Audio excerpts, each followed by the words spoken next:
Boom! Here we go. Keith Thurman, Showtime Sean Porter. People, be careful about getting too caught up in how people use fear. Fear can be taken two ways. You can utilize it as energy to fuel where you're going, or it could be the first steps in the stages of your demise. Before we get started, I'd like to introduce myself. My name is Eric A. Bradley, aka The Real Fight Doctor, and there is no other on this level. So, like I said before, be careful how you utilize fear, because fear could take everything that you have coming to you and totally strip it right from your sights. And that's what I see is happening right now.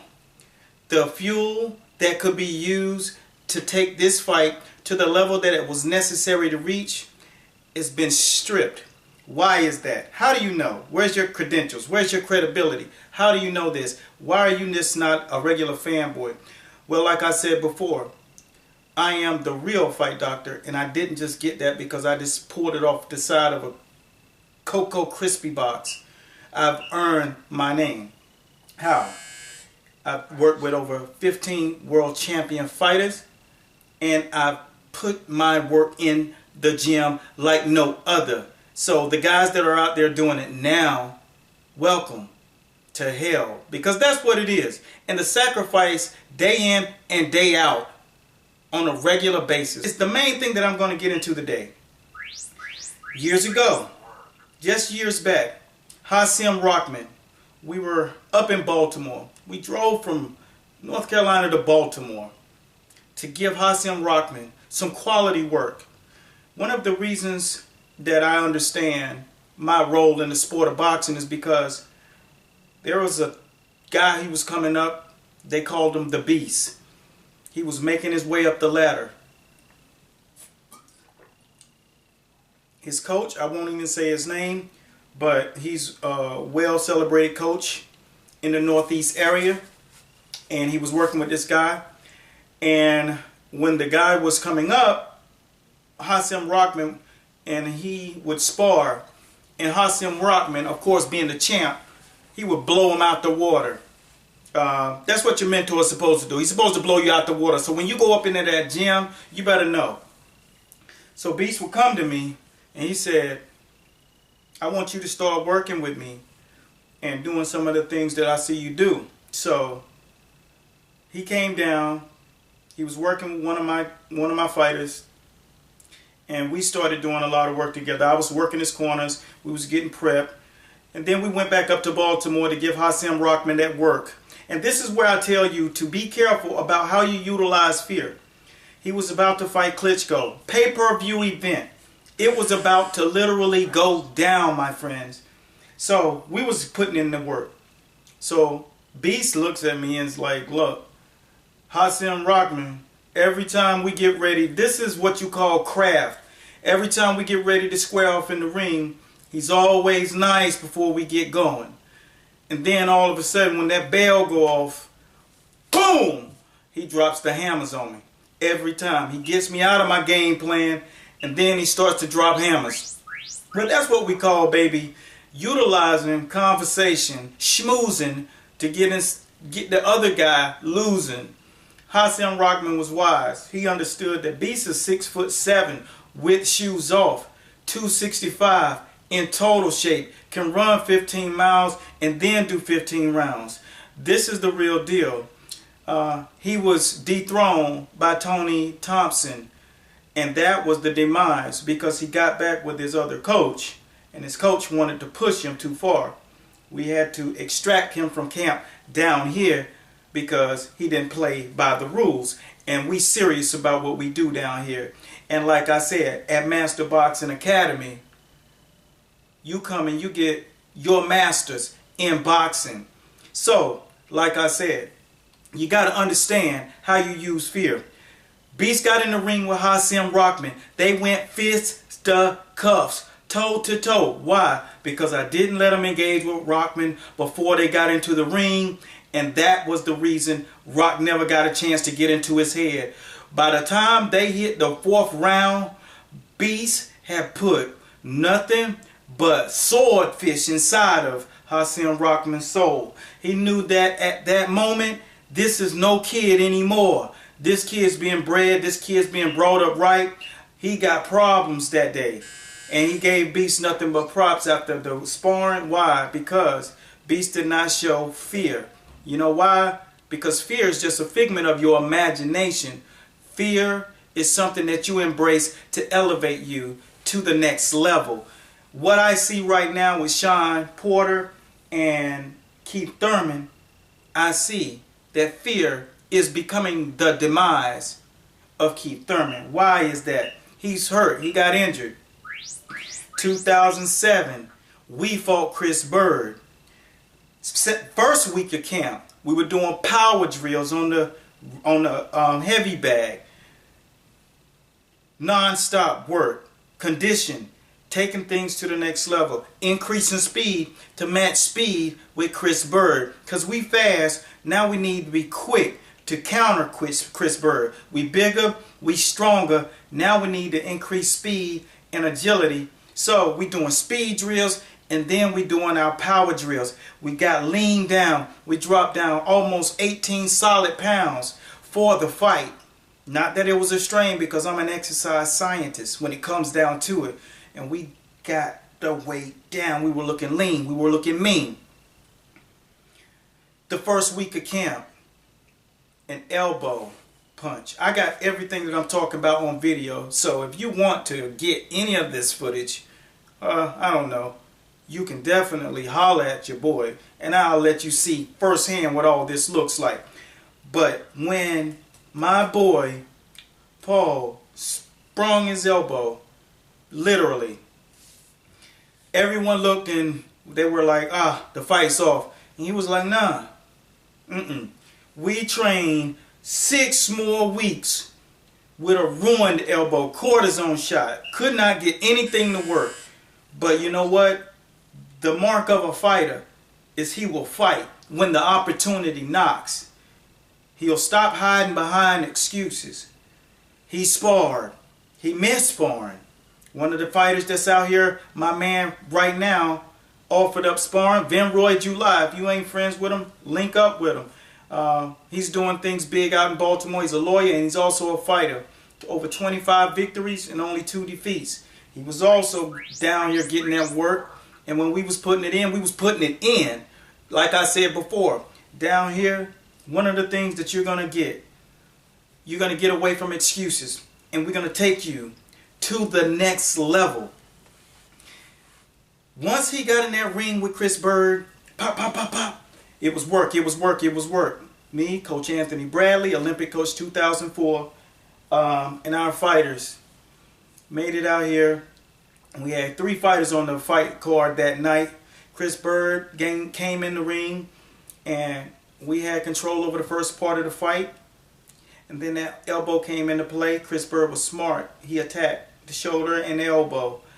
And needless to say, that night, my guy came up short in the ring. But he was in there against one of the best that ever laced him up at heavyweight division. Because he had just not too long ago been in that fight when Chris Bird got knocked out by Klitschko, and he was there to redeem himself. He came down, he was sharp, he was crisp, he was ready to roll. He was humble, he was smart, he was wise, he was easy to talk to, very good personality. But when he got into that ring, he was ready. He never let excuses take him off for what he had to do, and neither did we. We allowed fuel and fear to merge and elevate what we were capable of doing, because no one else would have done that. And I'm not telling Keith Thurman to fight injured, but I'm saying, if it smells like tuna and it looks like tuna, it's not swordfish, it's tuna. So it's definitely the chicken of the sea. And I smell things, I call it out like I see it, because I got credibility in this game. And when it's said and done, when fighters take opportunity, because I could smell it before this even happened. And I did a post about Shawn Porter and Keith Thurman, the matchup. And I posted a couple of months, immediately after they announced that fight. Matter of fact, it was before they announced the date.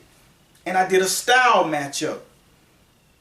Needless to say, I was pointing out what Shawn Porter did wrong and would be cost him in this fight. And the same thing with Keith Thurman. Kenny Porter got wind of that video, saw it,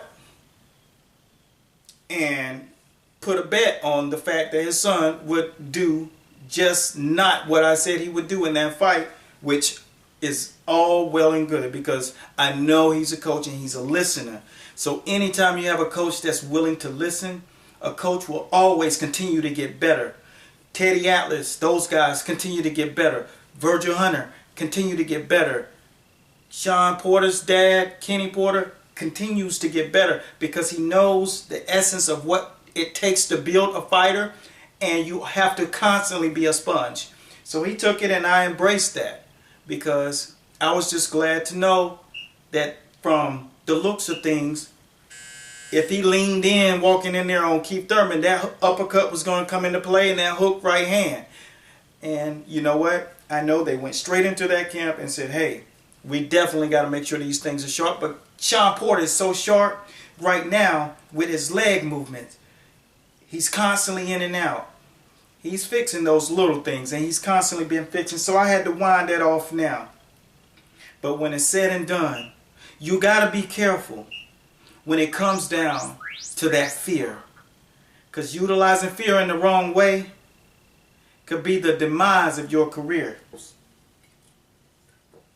Fear shrank Klitschko prior to fighting Tyson Fury. Injury. Postponed the fight. Fight night. Still get it handed to you. These are the things I'm talking about. Pacquiao using the excuse after the fight. Why? Because he was afraid to face the fear that there was a fighter better than him, better than he in this era, even though they proclaim him to be the best in this era. Fear can shrink you the same way that it shrank Klitschko. Klitschko postponed the fight with Tyson Fury.